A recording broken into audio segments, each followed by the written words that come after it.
بسم اللہ الرحمن الرحیم۔ السلام علیکم۔ بنت جمال اسلامک زون میں آپ سب کو خوش آمدید۔ عزیز بھائی بہنوں، آج 2 احادیث آپ کے لیے پیش کی جا رہی ہیں۔ دونوں کتاب الادب صحیح بخاری سے ہیں۔ آئیے جانتے ہیں ان احادیث کو اور دیکھتے ہیں کہ اس میں ہمارے لیے کیا اہم باتیں ہیں جو ہمیں جاننا ضروری ہیں۔ پہلی حدیث ہے جو آپ کے لیے پیش کر رہی ہوں۔ عبداللہ بن عمر رضی اللہ عنہ تعالیٰ سے روایت ہے کہ حضرت عمر رضی اللہ عنہ تعالیٰ نے سیرہ کا ایک ریشمی حلہ بکتے دیکھا تو عرض کیا، یا رسول اللہ صلی اللہ علیہ وسلم، آپ اسے خرید لیں اور جمعے کے دن اور جب آپ کے پاس وفود آیا کریں تو اسے پہنا کریں۔ حضرت صلی اللہ علیہ وسلم نے فرمایا کہ اسے تو وہی پہن سکتا ہے جس کا آخرت میں کوئی حصہ نہ ہو۔ اس کے بعد حضرت صلی اللہ علیہ وسلم کے پاس اسی قسم کے کئی ہلے آئے تو حضرت صلی اللہ علیہ وسلم نے اس میں سے ایک ہلا عمر رضی اللہ عنہ تعالیٰ کے لیے بھیجا۔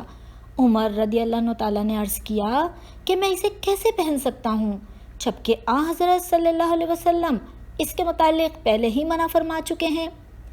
حضور اکرم صلی اللہ علیہ وسلم نے فرمایا کہ میں نے اسے تمہیں پہننے کے لیے نہیں دیا، بلکہ اسے اس لیے دیا ہے کہ تم اسے بیچ دو یا کسی دوسرے کو پہنا دو۔ چنانچہ حضرت عمر نے وہ ہلا اپنے ایک بھائی کو بھیج دیا جو مکہ مکرمہ میں تھے اور اسلام نہیں لائے تھے۔ معزز ناظرین، آپ سب کو یہ پتہ چلا کہ مردوں کے لیے ریشم پہننا، ریشمی کپڑا پہننا حرام ہے اور اس کی ممانعت ہے۔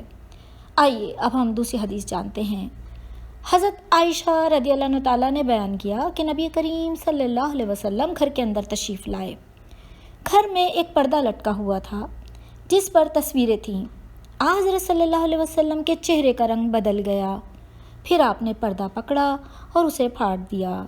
ام المومنین نے بیان کیا کہ حضرت صلی اللہ علیہ وسلم نے فرمایا، قیامت کے دن ان لوگوں پر سب سے زیادہ عذاب ہوگا جو یہ صورتیں بناتے ہیں۔ معزز ناظرین، آپ سب کو یہ حدیث سے پتہ چلا کہ صورتیں بنانا جو کہ دراصل اللہ سے مشابہت ہے، حرام ہے، اور حضور صلی اللہ علیہ وسلم نے سخت تاکید کی کہ تصویریں نہ بنائی جائیں، صورتیں نہ بنائی جائیں، کیونکہ یہ قیامت کے دن انسان کو مشکل میں ڈال دے گی اور عذاب ہوگا انسان پر۔ تو ہم سب کو ایسے کام سے رک جانا چاہیے جس کی ممانعت کی گئی ہو۔ اللہ تعالی ہم سب کو دین پر صحیح طریقے سے عمل کرنے کی توفیق عطا فرمائے۔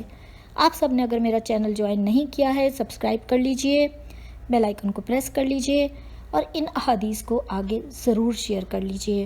مجھے اجازت دیجیے۔ اللہ حافظ۔ اللہ نگہبان، فی امان۔